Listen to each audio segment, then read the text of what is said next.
Bon, le ministre de l'Éducation, Gérald Papiaille, et la ministre des Sports, Amélie Oudéa-Castéra, étaient hier dans une école du Val-de-Marne pour inciter les élèves à se bouger. Ça, c'est vraiment une vieille antienne, on l'entend tout le temps.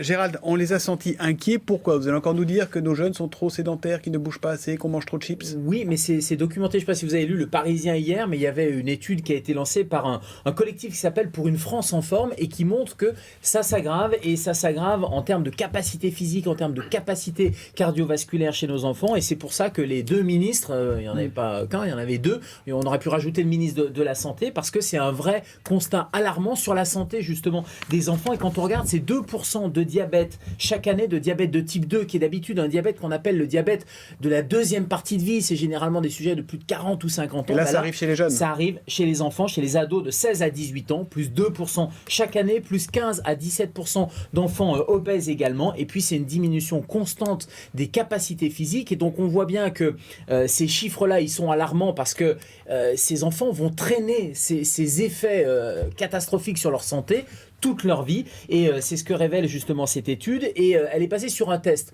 En fait, c'est le professeur François Carré, qui est un cardiologue, qui fait beaucoup de prévention et qui fait un test très simple. C'est une course sur 20 mètres, et on augmente la cadence au fur et à mesure. Et on regarde au fil des années, finalement, si les générations s'améliorent en termes de capacité physique ou au contraire diminuent. Et bien là, j'allais dire, ils sont tellement mauvais, nos collégiens de 6e, qu'au lieu de commencer déjà à 6 km/h ou à 8 km/h, on est obligé de les faire descendre à 6 km/h. Parce qu'ils n'ont pas les capacités respiratoires cardiovasculaires. Et on voit que ça s'aggrave au fur et à mesure des années. Et ce que dit le collègue François Carré, c'est que les enfants sont en train de préparer leur infarctus 20 ans après ou 30 ans après. Donc c'est vrai que c'est un constat assez dramatique. Alors la bonne nouvelle quand même, c'est quand on les remet à l'entraînement, j'allais dire, quand on les remet à se faire bouger, ils récupèrent. Grâce à un entraînement fractionné, ils vont récupérer des capacités. Et c'est pour ça que c'est important que le gouvernement se lance finalement. Donc c'est ça l'idée, c'est de les remettre un petit peu au sport. Mais il n'y a pas un truc de faire 30 minutes de sport tous les jours ou je sais pas quoi? Alors, 30 minutes d'activité physique. Alors là, l'initiative pour un collectif en forme, et il y a notamment 150 sportifs qui sont des ambassadeurs,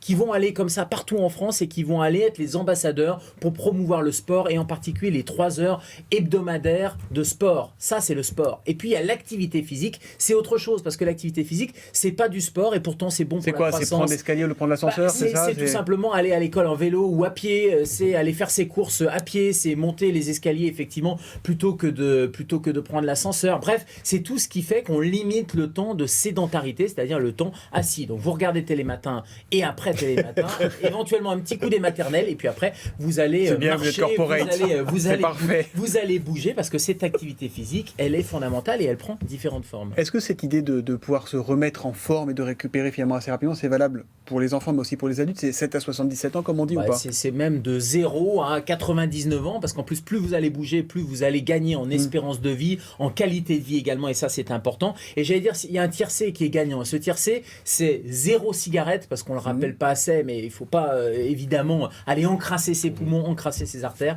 0 cigarette, 5 fruits et légumes, parce qu'il y a le bouger, mais il y a aussi le manger qui est important. Et c'est 30 minutes d'activité physique. Si on rajoute en plus du sport 2-3 heures par semaine, et bien là c'est vraiment un tiercé gagnant qui va vous faire aller très très loin et en bonne santé. Donc voilà, 0 cigarette, 5 fruits et légumes, 30 minutes d'activité. Vous voyez les chiffres dessous, c'est une diminution du risque d'accident cardiovasculaire de 30 à 40%. On n'est pas sur une réduction de quelques pourcentages, c'est des chiffres majeurs. Et un petit kebab, ça passe ou pas? De temps en temps. Ah, de temps en temps. Le plaisir, c'est Merci important. beaucoup. Il faut y aller en marchant.